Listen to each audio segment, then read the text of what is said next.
अस्सलाम वालेकुम। उम्मीद है आप सब लोग खैरियत से होंगे।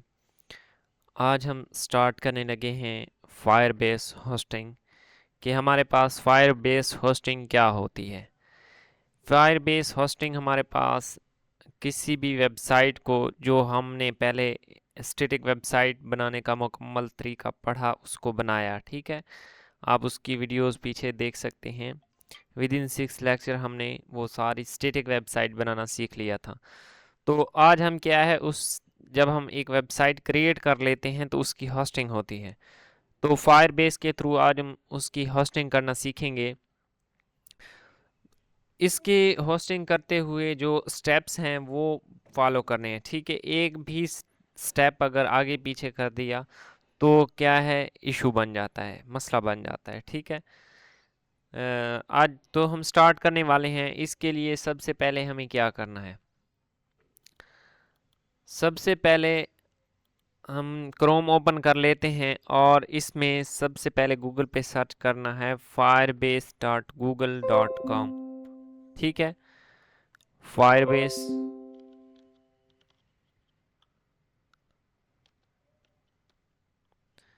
ये आ गया, मैं एंटर प्रेस कर देता हूँ। तो ये एंटर करने के बाद सबसे पहला जो फर्स्ट स्टेप है वो क्या करना है, इस पे अकाउंट बनाना है फायरबेस पे। मेरा तो ऑलरेडी बना हुआ है। फायरबेस पे आने के बाद सबसे पहले अपना अकाउंट क्रिएट करना है। अकाउंट क्रिएट करने के बाद क्या करना है, उसको स्टार्ट करना है, ठीक है। मैं यहाँ पे गेट स्टार्टेड पे क्लिक करता हूँ। ये उसका पहला स्टेप है।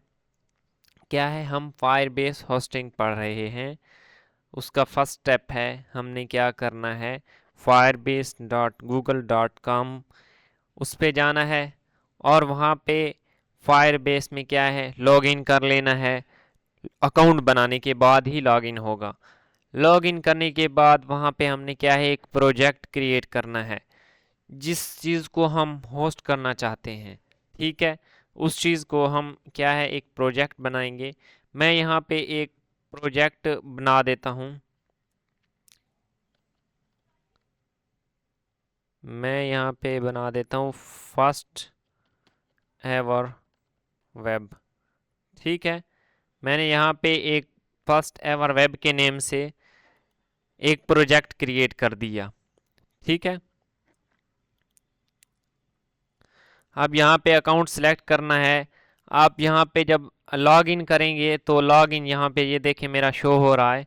तो आप direct default account for Firebase भी कर सकते हैं और अपना अकाउंट और अगर सेलेक्ट करना चाहें तो वो भी कर सकते हैं। अब मैंने यहाँ पे क्रिएट प्रोजेक्ट पे क्लिक कर दिया। अब मेरा प्रोजेक्ट क्या है, रेडी हो रहा है। अब मेरा प्रोजेक्ट रेडी हो रहा है और तब तक हम एक और काम कर लेते हैं। दूसरी चीज़ जो है वो हमने इंस्टॉल करना है node.js.org, ठीक है। node.js.org ऑलरेडी आ गया है। इसका क्या है, स्टेबल वर्जन डाउनलोड करना है, ठीक है। इसी पे क्लिक करना है। लेकिन मेरे पास ऑलरेडी डाउनलोडेड है तो मैं क्या है, इसको अगेन डाउनलोड नहीं कर रहा। तो सबसे पहले क्या करना है, इसको डाउनलोड, फर्स्ट स्टेप फायरबेस पे लॉगिन करना है, ठीक है। उस पे अकाउंट बना लेना है और उस पे एक न्यू प्रोजेक्ट क्रिएट कर लेना है। अब हमने क्या है, एक न्यू प्रोजेक्ट क्रिएट कर लिया।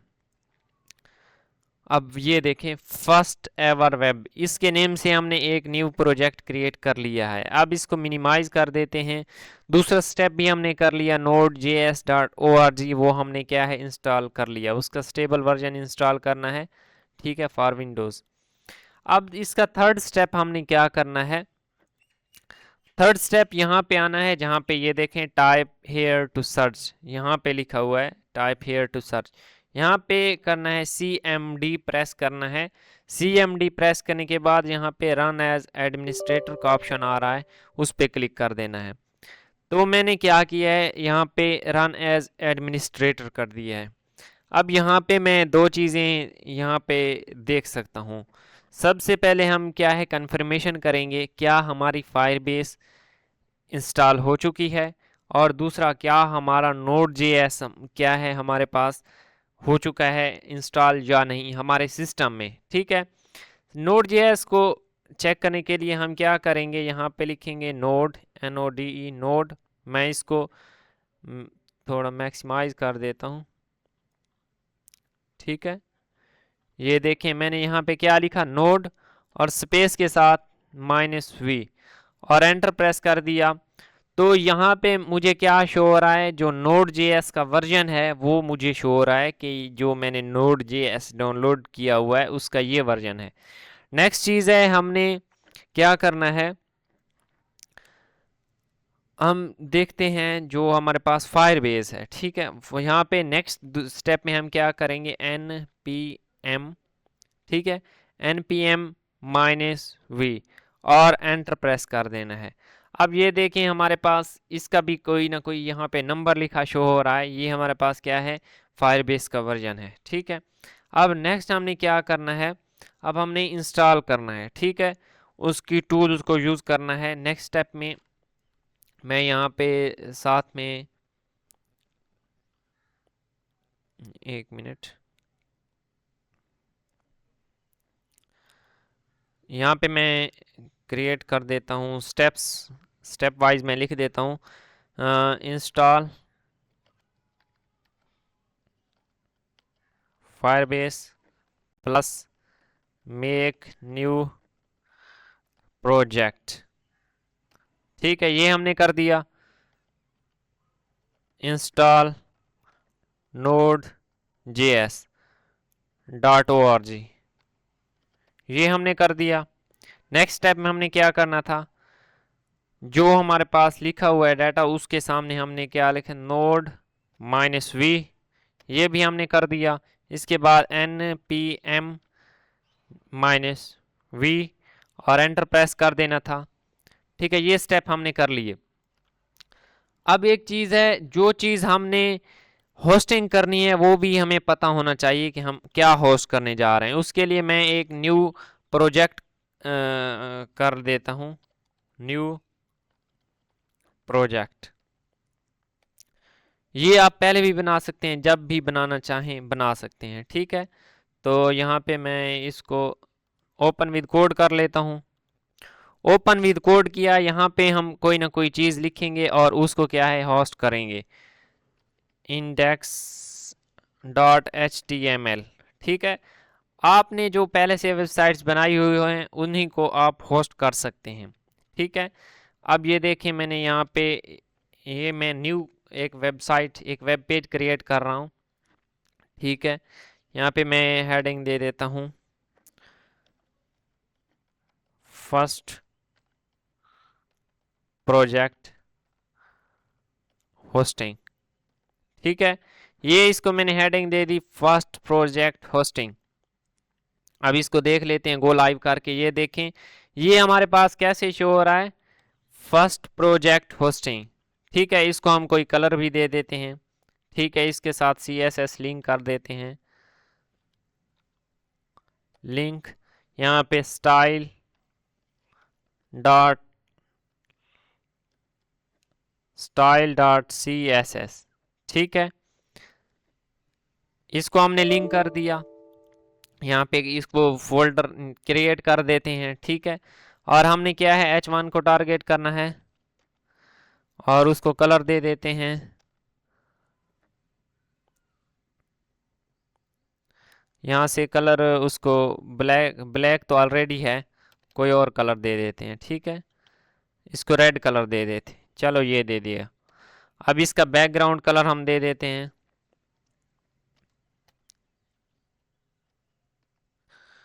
बैकग्राउंड कलर, और ये दे दिया। अब ये देखते हैं, ये हमारे पास क्या है, हमने एक प्रोजेक्ट क्रिएट कर लिया, एक वेबसाइट, ये एक एग्जांपल के तौर पे मैंने क्रिएट की है, ठीक है। तो हमने क्या करना है, यहाँ CMD, यहाँ पे हमने दो चीज़ें चेक कर लें। ये चेक करने के बाद हमने क्या करना है, उस प्रोजेक्ट की लोकेशन पे जाना है कि वो प्रोजेक्ट हमारे पास कहाँ पे है, ठीक है। यहाँ पे मैं सबको मिनिमाइज कर देता हूँ। इस फोल्डर को, ये फोल्डर कहाँ पे पड़ा हुआ है हमने ये चेक करना है, न्यू प्रोजेक्ट एवर। तो यहाँ पे दिस PC में सबसे पहले हमारे पास है, ठीक है।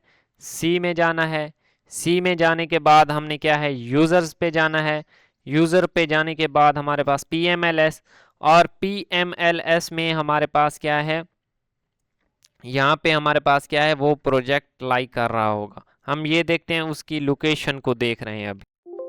तो यहाँ पे नेक्स्ट चीज़ है, डेस्कटॉप में जाएंगे। तो डेस्कटॉप में जाने के बाद यहाँ पे ये देखें हमारे पास, यहाँ पे हमारे पास क्या है, ये प्रोजेक्ट हमारा शो हो रहा है जहाँ पे मैंने कर्सर रखा हुआ है। ठीक है, यहाँ पे मैं इसको थोड़ा ये न्यू प्रोजेक्ट के नेम से हमारा क्या है, प्रोजेक्ट खड़ा है। अब हमने इसको जाना है। सबसे पहले हम this PC local disk C में जाएंगे, यूजर्स में PMLS डेस्कटॉप, और देन न्यू प्रोजेक्ट सिलेक्ट करेंगे। हमने यहाँ पे क्या जाना है, अभी हम विंडोज़ सिस्टम 32 में है, हमने इससे पीछे जाना है। फिर सी में जाने के बाद नेक्स्ट हम क्या करेंगे, यूजर्स पे जाएंगे। तो हमने प्रेस करना है CD। ठीक है, इससे पहले हम एक स्टेप और कर लेते हैं। वो स्टेप क्या है, npm install - global Firebase dot tools, और एंटर प्रेस कर देना है।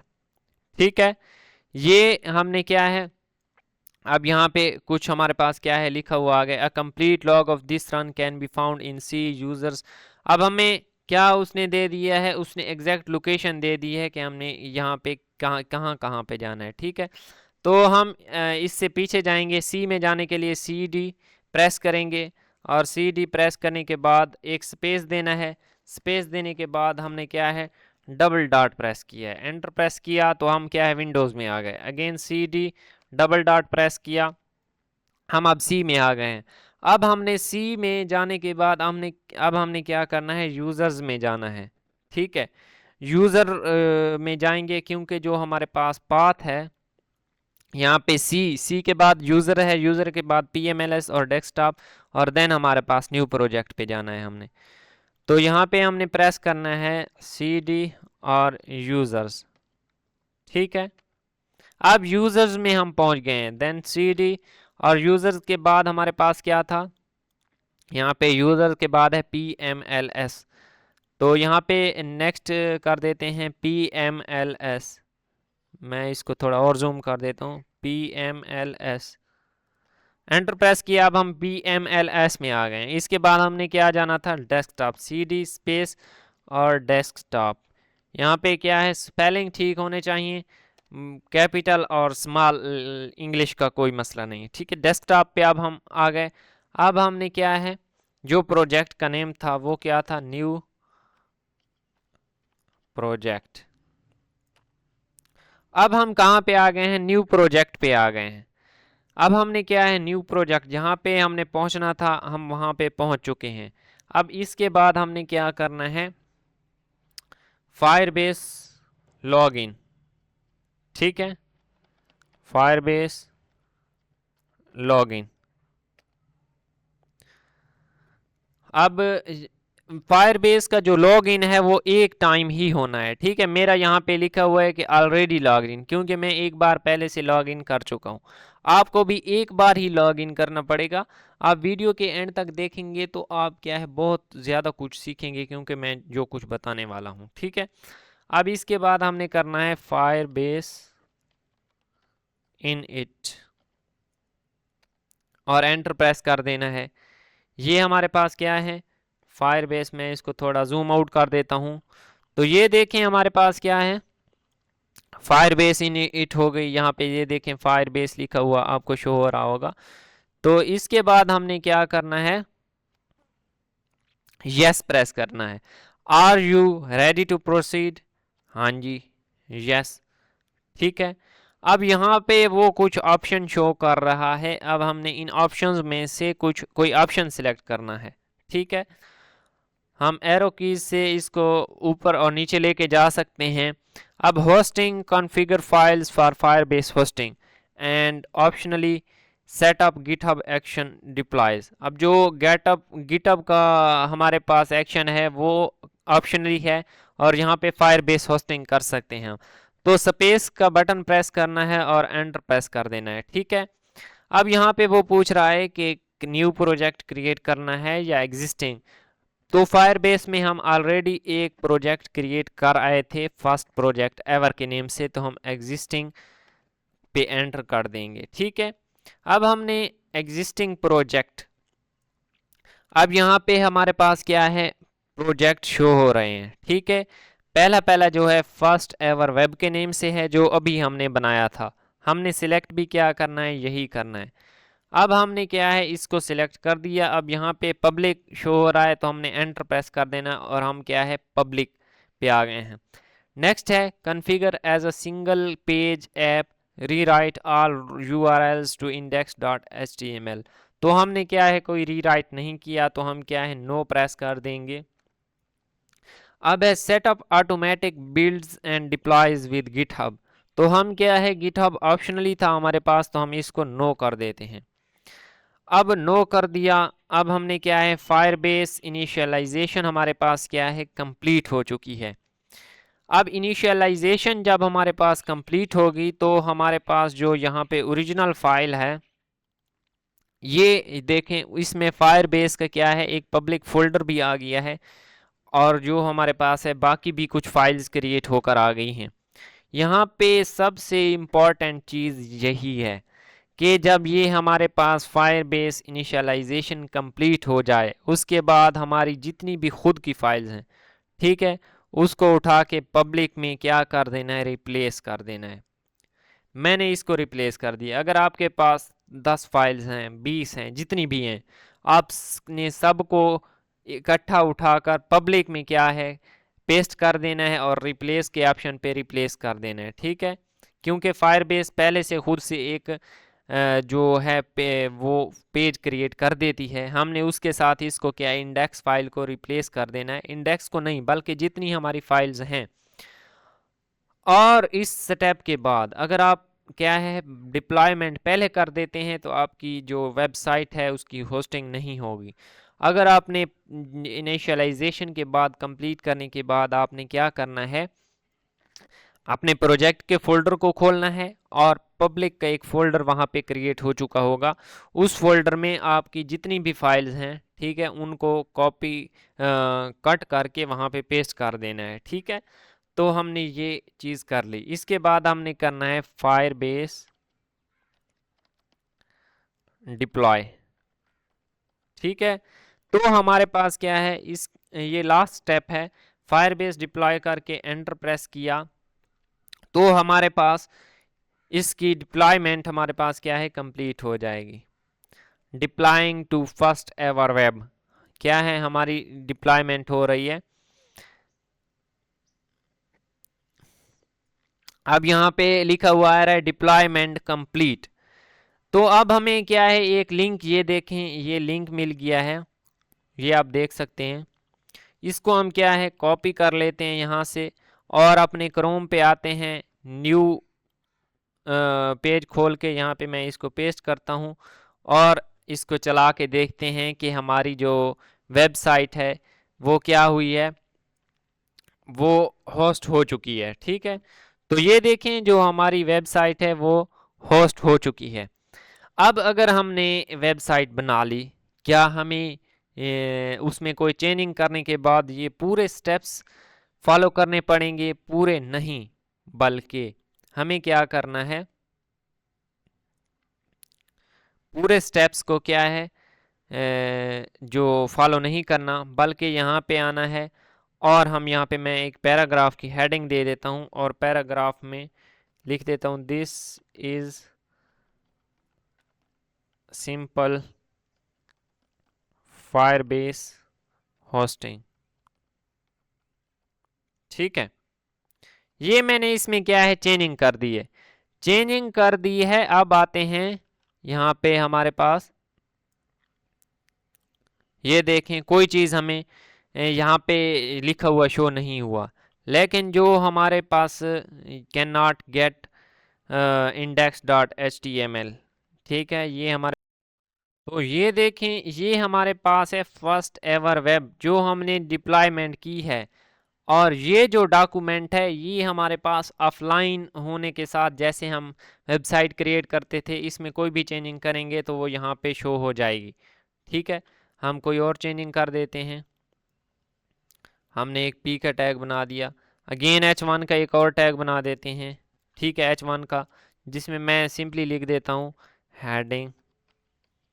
ठीक है, मैंने हेडिंग लिख दिया। अब यहाँ पे देखते हैं, ये देखें हेडिंग शो हो रही है। अब लेकिन जो हमने डिप्लॉयमेंट की है यहाँ पे शो नहीं हो रही, इसके लिए हमें अगेन डिप्लॉयमेंट करना पड़ेगा, लेकिन पूरी की पूरी डिप्लॉयमेंट नहीं, बल्कि यहाँ पे हम लिखेंगे फायरबेस डिप्लॉय। हमने फायरबेस डिप्लॉय करना है और उसके बाद देखते हैं कि हमारे पास क्या होता है। ठीक है, अब होस्टिंग हमारे पास हो रही है। अगेन हमारे पास क्या है, यहाँ पे लिखा हुआ है deployment complete, 2 files in public. अब यहाँ पे जो डिप्लॉयमेंट है वो हमारे पास कंप्लीट हो चुकी है। अब हम क्या है, यहाँ पे अगेन आ जाते हैं और इसको रिफ्रेश करते हैं। ठीक है,